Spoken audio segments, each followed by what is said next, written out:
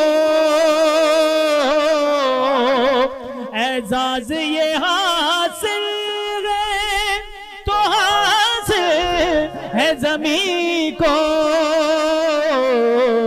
افلاک پہ تو گنبد خضرا نہیں کوئی، افلاک پہ تو گنبد خضرا نہیں کوئی جیسے میرے سرکار ہیں، ایسا نہیں کوئی۔ یہ طور سے کہتی ہے ابھی تک شب میرا، یہ طور سے کہتی ہے ابھی تک شب میرا، دیدار کی طاقت ہو تو دیدار کی طاقت ہو تو پردہ نہیں کوئی دیدار کی طاقت ہو تو پردہ نہیں کوئی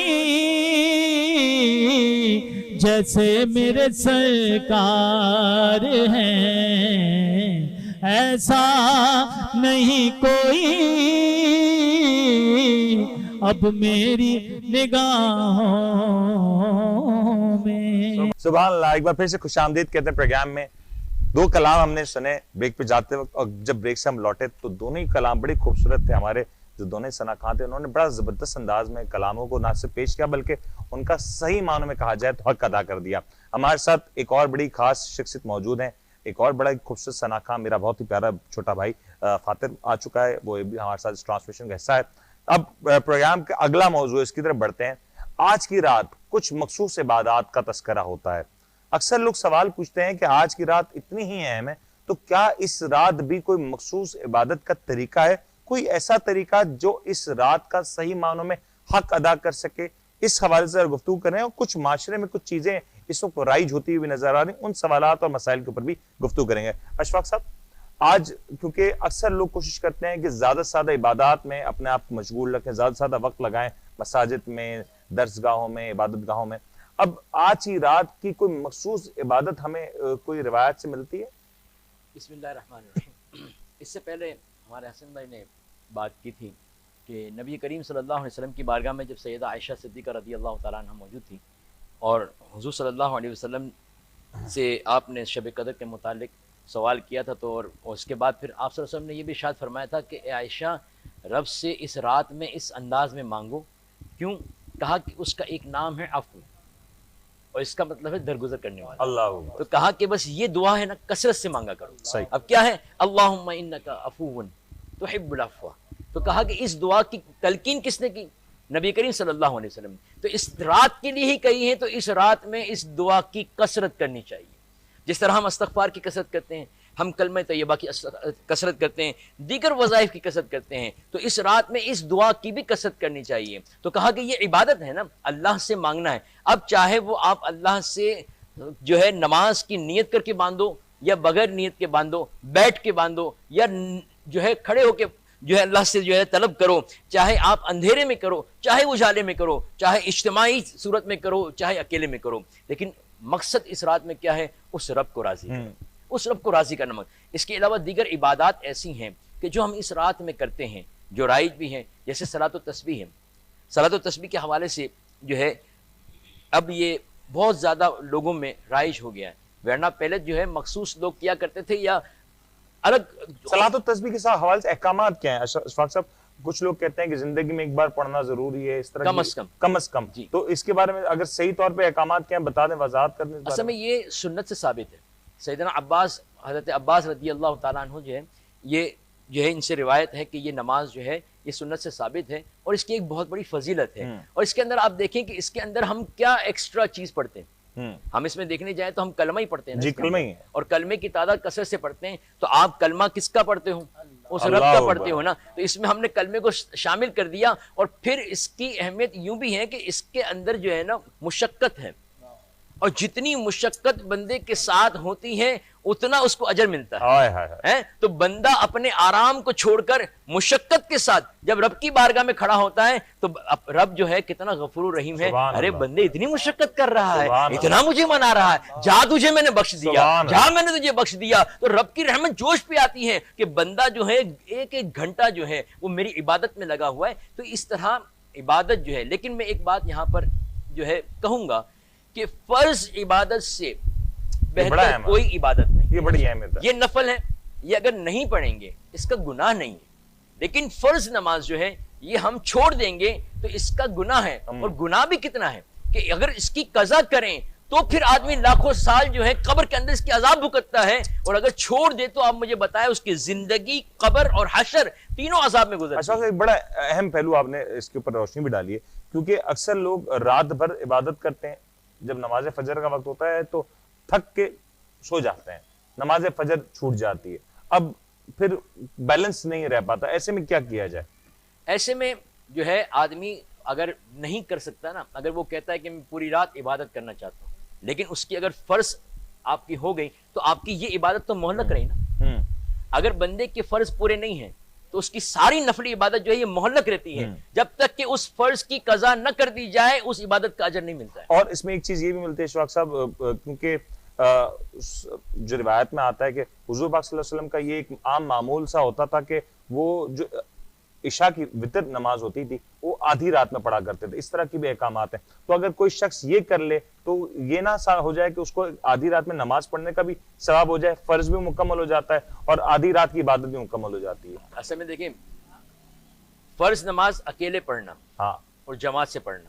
اب آپ مجھے بتائیں رات کی تاریخی میں کون جماعت کروائے گا؟ نہیں، لیکن وتر کی بات ہو رہی ہے. اچھا، وتر تو ویسے بھی اگر وہ پڑھ سکتا ہے، لیکن ایسا نہ ہو کہ اس وتر کو پڑھنے کے چکر میں وہ وتر ہی چلی جائے. یہ بھی مسئلہ ہے. اب آدمی جب نیند میں ہوتا ہے تو وہ غفلت کی نیند سو جاتا ہے نا، تو اس نیند کو جو ہے پھر کیا آدمی کرے گا؟ تو یہ اس سے بہتر یہ ہے کہ آدمی جو ہے وہ وتر ساتھ میں پڑھ لیں. ہاں، اپنی ایک عادت بنائیں. اب وہ عادت اس کی بنتی جائے نا، وہ دیکھیں کہ میں پڑھ سکتا ہوں نہیں پڑھ سکتا ہوں، تہجد کے ساتھ میں وتر پڑھ سکتا ہوں نہیں پڑھ سکتا ہوں. اگر یہ اس کا معاملہ ہوگا تو پھر وہ اپنا عادت بنا لے، وہ وتر پڑھ سکتا ہے، اس میں کوئی حرج نہیں ہے. لیکن یہاں پر میں یہی کہوں گا کہ پوری رات نفلی عبادت سے بہتر ہے کہ بندہ فرض پڑھ کے سو جائے، صبح فجر کی نماز جو ہے جماعت سے پڑھے، پوری رات اس کی جو ہے وہ عبادت میں گزرے. یہ بڑا خوبصورت اور آسان سا وظیفہ. اگر کچھ نہ ہو سکے آپ عشاء کی نماز پڑھیں، باوضو ہو کے سو ہی جائیں اور پھر آپ اٹھیں، وضو کریں اپنے، کیونکہ جب سحری میں تو اٹھنا ہے تو اس سحری میں اٹھیں تو تہجد بھی پڑھ سکتے ہیں اور سحری کر کے پھر نماز فجر کی تیاری ہو جائے. تو یہ ایک اچھا سا عام سا سمپل سا معمول ہے. کم سے کم یہ اندیشہ نہیں ہوگا کہ کوئی اہم فرض ہے جو چھوٹ جائے گا. لیکن احمد صاحب ایک اور مسئلہ یہ بھی آتا ہے کہ لوگ کہتے ہیں کہ اس رات کی عبادت تو کر لیں، لیکن کسی نے کسی کا مال دبایا ہوا ہے، کسی نے کسی کا حق مارا ہوا ہے، کسی نے کسی کی دل آزاری کی ہوئی ہے، کہیں کوئی اپنے ماں باپ سے روٹھا ہوا ہے، کوئی بہن بھائیوں سے قطع تعلق کر بیٹھا ہے. اب ایسے شخص کے لیے، اس کے لیے ایک موضوع تو ہے توبہ کا، لیکن ایک موضوع تو ہے اللہ کا اور بندے کا، دوسرا موضوع ہے اللہ کے علاوہ بندوں کا بندوں سے. اب کسی نے کسی کی دل آزاری کی ہے، مال دبایا ہوا ہے، ناحق وراثت میں معاملات خراب کیے ہیں، جو کچھ کیا ہوا ہے، جو کچھ آج ہمارے معاشرے میں ہوتا ہوا نظر آتا ہے، صاف ستھری چیزیں نظر آتی ہیں، تو چھپا ہوا بھی کچھ نہیں ہے کہ یہ کیا ہے، پوشیدہ ہے. تو پھر ایسی صورت میں کیا کریں؟ صرف اللہ کے سامنے دعا کریں اور اپنے پچھلے معاملات کو بھلا کے صرف اللہ کے سامنے دعا کرنا یہ کافی ہوگا؟ اعوذ باللہ السمیع العلیم من الشیطان الرجیم، بسم اللہ الرحمن الرحیم. جہاں تک آپ نے بات کی کہ حقوق العباد بندہ تلف کرتا ہے اور اگر وہ اللہ کی بارگاہ میں توبہ کرے تو کیا یہ حقوق العباد معاف ہو جائیں گے؟ اس کے بندے کا مال دبانا یا مال وراثت میں کسی کا حق دبانا. تو یاد رکھیے گا، حقوق العباد اللہ تبارک و تعالیٰ کی بارگاہ میں توبہ کرنے سے بھی، اور پھر توبہ کرنے کے ساتھ ساتھ جس کا حق دبایا، مطلب مال وراثت کسی کا دبایا یا کسی کی دل آزاری کری اس سے معافی بھی مانگنی پڑے گی اور جو اس کا حق دبایا اس کو ادا بھی کرنا پڑے گا. اب رہی بات منیر میمن صاحب یہ عناصر ہوتے کیوں ہیں, اس کی سب سے بڑی وجہ یہ ہوتی ہے کہ انسان گناہوں کے انجام سے غافل رہتا ہے. اب ایک بندہ ہے اس نے کسی کا دل دکھایا, جیسا کہ آپ نے عرض کیا ایک بندے نے کسی کا دل دکھایا. اب دل دکھانے والا اگر اس حدیث مبارکہ کو اپنے پیش نظر رکھے کہ آقا کریم علیہ الصلوۃ والسلام نے ایک مرتبہ خانہ کعبہ کو مخاطب کر کے فرمایا اے کعبہ تیری عظمت سے بڑھ کر ایک مسلمان کی عظمت ہے. اللہ اکبر. اگر اس بندے کے پیش نظر یہ حدیث مبارکہ ہوگی تو کبھی بھی وہ کسی کی دل آزاری نہیں کرے گا. دوسری بات کہ بندہ کسی کا مال دباتا ہے تو مال دبانے والا اگر اس بات کو پیش نظر رکھے کہ بندہ جس کا مال دبا رہا ہے کل بروز قیامت اللہ تبارک و تعالیٰ کی بارگاہ میں اس کو اس طرح کا ذلت کا عذاب دیا جائے گا کہ جس کا مال دبایا وہ مال جو اس نے ناحق دبایا اس کے گلے میں آگ کے ہار کی توق کے طور پر پہنایا جائے گا. اب یہ مال دبانے والا اس عذاب کو اپنے پیش نظر رکھے تو کبھی بھی یہ معاملہ نہیں کرے گا. اب رہی بات کہ بندہ حقوق العباد کے معاملے میں اللہ سے معافی طلب کرے اور معافی طلب کرنے کے ساتھ ساتھ جس کا حق دبایا جس کی دل آزاری کری اس دل آزاری کرنے والے سے معافی بھی طلب کرے, معافی بھی مانگے. اب یہاں پر ایک اور بات کہ بندہ دل کیوں دکھاتا ہے, کسی کا مال کیوں دباتا ہے, اس کی وجہ یہ ہے کہ دل پر گناہوں کا غلبہ ہو جاتا ہے. جس طرح انسان ایک نیک ہوتا ہے, نیک انسان کو اللہ تبارک و تعالی اس کا دل اپنی یاد میں لگا دیتا ہے. اپنی یاد میں لگانے کے ساتھ ساتھ اللہ تبارک و تعالی اسے نیکیوں پر ہمیشگی عطا فرماتا ہے. اسی طرح جب بندہ گناہ کرتا ہے تو اس کے دل پر ایک سیاہ نقطہ لگا دیا جاتا ہے اور وہ گناہ کرتا رہتا ہے یہاں تک کہ وہ سیاہ نقطہ بڑا ہو جاتا ہے اور اللہ تبارک و تعالی ایسے بندے کے دل کو کالا کر دیتا ہے. اب جب بندے کا دل کالا ہو گیا اللہ تبارک و تعالی کی رحمت کا نور اس کے دل میں داخل نہیں ہو پا رہا تو اس کے دل پر نہ کوئی نیکی کی بات اثر کرے گی, نہ وہ نیکی کے کسی کام کرنے کی کوشش کرے گا, نہ دعائیں اس کی قبول ہوں گی. بالکل صحیح فرمایا علامہ اشفاق صاحب نے کہ جب دل پر گناہوں کا غلبہ ہو گیا نہ تو اسے احساس ہوگا کہ میں نے کسی کا دل دکھا دیا تو کوئی مسئلہ نہیں, میں نے کسی کا مال دبا دیا ناحق کوئی مسئلہ نہیں. بندہ تمام چیزوں کو ڈینائی کرتے ہوئے اللہ کی بارگاہ میں توبہ و استغفار کرنے کے بجائے اپنے گناہوں کا خود ایک وکیل بھی بن جائے گا, مدعی بھی بن جائے گا کہ کچھ نہیں ہوتا.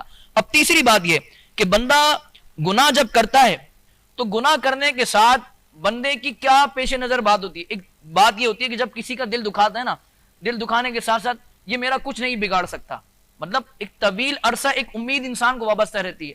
اللہ کے یاد رکھیے گا اللہ تبارک و تعالی کی بارگاہ میں مکافات عمل بہت بڑی چیز ہے. جب آپ کسی کا دل دکھائیں گے کل اللہ تبارک و تعالی آپ کا دل دکھانے پر بھی کسی کو قادر فرما دے گا. اگر آج کسی کا آپ مال ناحق دبا رہے ہیں, کسی کا مال دبا رہے ہیں, اللہ تبارک و تعالی ایسا کرے گا, اس کی خفیہ تدبیر ایسی ہوگی وَمَكَرُوا وَمَكَرَ اللَّهُ وَاللَّهُ خَيْرُ الْمَاكِرِينَ, اللہ بہتر خفیہ تدبیر فرمانے والا ہے. آج کسی کا آپ مال ناحق دبا رہے ہیں, کل اللہ تبارک و تعالی اس طرح فرمائے گا کہ اللہ نہ کرے کہیں ایسا ہو کہ آپ کا بھی کوئی مال دبانے والا ہو جائے. آج ہم یہ سوچتے ہیں, ہمیں یہ اس چیز کا احساس نہیں رہتا. ناظرین کرام, طاق رات ہے, اللہ کی بارگاہ میں مانگنے والی رات ہے. آج ہم حقوق العباد کی معافی تو مانگ رہے ہیں, لیکن کیا ہم حقوق العباد کی معافی مانگنے کے ساتھ ساتھ جس کا حق تلف کیا اس سے معافی مانگ رہے ہیں؟ کیا آج جس کا ہم نے مال ناحق دبایا اس مال ناحق دبانے کی معافی تو مانگ رہے ہیں لیکن اس کے مال کو لوٹا بھی رہے ہیں؟ یہ احساس کب پیدا ہوگا ہمارے اندر؟ تو یہ احساس پیدا کرنے کی ضرورت ہے. اور علامہ حسن صاحب یہ بات اکثر اٹھائی بھی جاتی ہے کہ ہمارے ہاں لوگ کہتے ہیں دیکھو آج عالم اسلام اتنی ساری مشکلات ہیں, مسلمان آج دنیا بھر میں عبادت گاہوں میں, مساجدوں میں, ہر جگہ پہ آپ دیکھیں دعائیں کر رہے ہیں, دعاؤں کے ہاتھ اٹھا رہے ہیں, لیکن بال کا شعر ہے نا, برف گرتی ہے تو صرف مسلمانوں پہ, رحمت اغیار کے کاشانوں پر. تو یہ جو صورتحال ہے کہ مسلمان اتنی دعائیں کر رہے ہیں لیکن قبول نہیں ہو رہی, تو کہیں نہ کہیں ہماری دعاؤں سے پہلے کے کچھ معاملات ہیں جو ہم نے سیدھے نہیں کیے. آج بھی اکثر لوگ مساجدوں میں جائیں گے, دعائیں کریں گے, لیکن مسجدوں میں جانے سے پہلے کچھ معاملات ہیں جو سیدھے کر لیں تو شاید ہماری دعاؤں میں فضیلت بھی بڑھ جائے, اس کی مقبولیت بھی بڑھ جائے. بسم اللہ الرحمن الرحیم. جی بالکل ٹھیک فرمایا آپ نے. ہم جانے انجانے میں کئی مرتبہ ایسے کام کر جاتے ہیں کہ جس کام کرنے کا شریعت نے ہم کو حق نہیں دیا, ہم شریعت کی حدودوں کو توڑ کر کے, شریعت کی حدودوں کو پامال کر کے ایسے کام کر جاتے ہیں کہ جس کا نتیجہ پھر یہ نکلتا ہے کہ ہماری دعائیں قبول نہیں ہوتی، آہا، جس کا نتیجہ یہ نکلتا ہے کہ ہمارے رزق میں برکت نہیں ہوتی، جس کا نتیجہ یہ نکلتا ہے کہ ہمارے مال میں برکت نہیں ہوتی۔ محترم فرما رہے تھے کہ مخلوق خدا کے بارے میں اور بندوں کا بندوں کے ساتھ جو حق ہے اس کے بارے میں فرما رہے تھے، بالکل ٹھیک فرما رہے تھے کہ جب بندہ دوسرے بندے کے ساتھ دوسرے بندے کا اگر حق تلف کرتا ہے اور رب کی بارگاہ میں چلا جائے یہ سوچ کر کے کہ رب سے معافی مانگ لوں گا، تو رب تو اپنی جو بندے نے گناہ کیے ہیں رب تعالیٰ تو اس گناہ کو معاف کر دے گا، لیکن مخلوق کے ساتھ زیادتی کی، مخلوق کے حق کو اس نے پامال کیا تو اللہ تبارک و تعالیٰ اس وقت تک معاف نہیں فرمائے گا کہ جب تک وہ بندہ خود معاف نہ کر دے۔ یہاں پر ایک حدیث مبارکہ میں نے پڑھی، یاد رکھیں ہم دوسرے مسلمانوں کا جو حق تلف کرتے ہیں نا اس میں کئی بار تو ایسا ہوتا ہے کہ ہمیں علم ہی نہیں ہوتا کہ ہم اس کے ساتھ بدتمیزی کر رہے ہیں تو ہمیں کیا سزا ملے گی، کئی مرتبہ ہمیں علم نہیں ہوتا کہ ہم اس کا مال دبا رہے ہیں کہ ہمیں کیا سزا ملے گی، کئی مرتبہ ہمیں یہ علم نہیں ہوتا کہ ہم اس کی مذاق اڑا رہے ہیں، ہمارے ساتھ کیا زیادتی ہوگی بعد میں جا کر۔ یہاں پر ایک حدیث مبارکہ میں نے پڑھی، فرماتے ہیں حضور کریم علیہ الصلوۃ والسلام نے ارشاد فرمایا کہ جہنم کے اندر کچھ بندے ہوں گے کہ جن کو خارش کا عذاب ہوگا، خارش کا عذاب ہوگا، وہ ان کو اتنی خارش ہوگی کہ وہ خارش کر جائیں گے کرتے جائیں گے کہ ان کی جلد بالکل ختم ہو جائے گی، صحیح، ان کے گوشت بالکل ختم ہو جائے گا، یہاں تک کہ ہڈیاں دکھیں گی۔ وہ عرض کیا گیا یا رسول اللہ وہ کون لوگ ہوں گے؟ تو حضور کریم علیہ الصلوۃ والسلام نے ارشاد فرمایا وہ لوگ ایسے ہوں گے جو دوسروں کی عزتوں کو پامال کرتے ہوں گے۔ استغفر اللہ، اللہ اکبر۔ اب دیکھیں ناظرین کرام اپنے آپ پر غور کریں، اور جب ہم یہاں پر بیٹھے تو ہم اپنے آپ پر غور کریں، کہیں ہم ان میں سے تو نہیں ہیں کہ جن کو خارش کا عذاب ہونا ہے، کہیں ہم ان میں سے تو نہیں، اگر ہم ان میں سے ہیں تو ہمیں ان میں سے نکل کر کے اچھوں میں آ کر کے خدمت خلق جو ہے اس کا عظیم پہلو کو سر انجام دیتے ہوئے مخلوق سے معافی مانگنی پڑے گی، چونکہ یہ عظیم رات ہے۔ اس رات کی طرف آپ کو ایک بات بتاؤں، یہ عظیم رات ہے، میں یہ کہتا ہوں، میرا ایمان یہ کہتا ہے، میرا نظریہ یہ کہتا ہے، میرا عقیدہ یہ کہتا ہے کہ اس رات میں بندہ اگر اپنے گناہوں کی معافی اور دوسروں کی زیادتی کی معافی اللہ تبارک و تعالیٰ سے مانگے تو اللہ تبارک و تعالیٰ معاف فرما دے گا۔ یہاں پر ایک بات، حضور کریم علیہ الصلوۃ والسلام صحابہ اکرام کے درمیان تشریف فرما تھے، اور حضور کریم علیہ الصلوۃ والسلام نے صحابہ اکرام کے سامنے 4 جانوں کا ذکر فرمایا، ایسا ذکر فرمایا کہ اے میرے صحابہ، اللہ تبارک و تعالیٰ کے 4 بندے ایسے ہیں کہ جنہوں نے پلک جھپکنے کے برابر بھی گناہ نہیں کیا، 80 سال تک اللہ تبارک و تعالیٰ کی عبادت کرتے رہے، پلک جھپکنے تک انہوں نے ایک بھی گناہ نہیں کیا، اتنی دیر بھی انہوں نے غفلت میں نہیں گزاری۔ صحابہ اکرام کو تعجب ہوا، یا رسول اللہ ایسے بھی لوگ ہیں؟ جب صحابہ اکرام کو تعجب ہوا، اللہ تبارک و تعالیٰ نے سدرہ سے جبرائیل کو حضور کی بارگاہ میں پیش کر دیا۔ سبحان اللہ، سدرہ سے جبرائیل امین آئے اور عرض کرنے لگے یا رسول اللہ اس بات پر آپ کے صحابہ کو تعجب ہوا تو اللہ تبارک و تعالیٰ آپ پر سورہ قدر نازل فرماتا ہے اور فرماتا ہے کہ اگر آپ کا امتی اس رات میں عبادت کرے تو اللہ تبارک و تعالیٰ جو 80 سال انہوں نے عبادت کی اس سے بھی زیادہ ثواب عطا فرمائے سبحان اللہ، اس سے بھی زیادہ ثواب عطا فرمائے گا۔ تو منیر میمن صاحب، اب اس رات میں ہمیں کرنا کیا ہے؟ اس طرف میں آپ کو لاؤں، ان ناظرین کی اصلاح کرتے ہوئے میں یہ بات کروں، کچھ دیر قبل علامہ ہمارے اشرفی صاحب بیان فرما رہے تھے کہ اگر اس رات میں بندہ کلمہ طیبہ کا ورد کرے، میں نے حدیث مبارکہ میں اور علماء اکرام کے اقوال میں یہ بھی پڑھا کہ اگر بندہ شب قدر میں مخلص ہو کر صرف اللہ تبارک و تعالیٰ کی رضا کی خاطر اخلاص کو، للہیت کو مد نظر رکھتے ہوئے کلمہ شریف کا ورد کرے، لا الہ الا اللہ محمد رسول اللہ، صرف اس کا ورد کرے تو اللہ تبارک و تعالیٰ اس کے سابقہ سارے گناہوں کو معاف فرما دے گا۔ یہ تو رات کی عظمت ہے، یہ تو رات کی برکت ہے، اس رات میں رب کی رحمت بڑی عروج پر ہوتی ہے۔ یہاں پر ایک اگر آپ اجازت دیں تو میں ہمارے ناظرین کرام کی نظر ایک واقعہ پیش کر دیتا ہوں تاکہ اس رات کی اہمیت جو ہے ہمارے اندر اجاگر ہو، تاکہ تراویح کے بعد جب ہم فارغ ہوں اور اس کے بعد کے جو معاملات ہوں تو سحری سے قبل اور شب قدر کا جو ہمیں ملنا ہے اس رات میں ہم طریقے سے اللہ تبارک و تعالیٰ کی عبادت میں اس رات کو گزار سکیں۔ کہتے ہیں کہ ایک زمانے میں شمون نام کا بندہ تھا اور اس کی عمر تقریباً 70 یا 80 سال کی تھی۔ اچھا وہ دور تھا حضرت خواجہ حسن بصری رحمت اللہ تعالیٰ علیہ کا۔ کہتے ہیں وہ شمون جو تھا وہ آنکھ کی پوجا کیا کرتا تھا اور آنکھ کو پوجا کرتا، آنکھ کو خدا مانا کرتا۔